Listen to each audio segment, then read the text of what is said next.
Day 13 of 60 days challenge. So, ఈరోజు మాత్రం చాలా చాలా వోలటైల్‌గా ఉంది. సో, ఎవరైనా ట్రేడ్ చేయాలనుకుంటే మాత్రం చాలా జాగ్రత్తగా ట్రేడ్ చేయండి. బికాజ్ స్టాప్ లాసెస్ ఎంత మనము లోలో పెట్టుకున్నా హిట్ అవుతున్నాయి. టార్గెట్స్ అలానే హిట్ అవుతున్నాయి. స్టాప్ లాసెస్ అలానే హిట్ అవుతున్నాయి. మీరు ఇక్కడ చూస్తున్న కాయిన్స్ ఏవైతే ఉన్నాయో అవి నేను ఈరోజు సెలెక్ట్ చేసుకున్న కాయిన్స్ అయితే. సో, ఎస్టీఓ అయితే 240% రిటర్న్ అయితే ఇస్తూనే ఉంది. అది ఆల్ టైమ్ హైని క్రాస్ చేస్తుంది. ఒక్కోసారి సడన్‌గా ఫాలో అయిపోతుంది.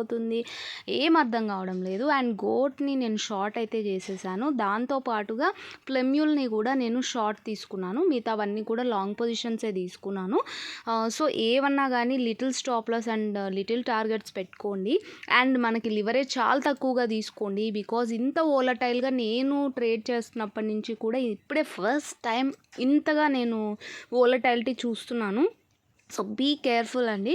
చాలా స్పీడ్గా నాకు మార్నింగ్ ఒక దాంట్లో స్టాప్ లాస్ హిట్ అయిపోయింది. ఎంత లోలో పెట్టా కూడా ఒకవేళ పెట్టకపోతే లిక్విడేషన్ అయిపోయేది. Follow for more.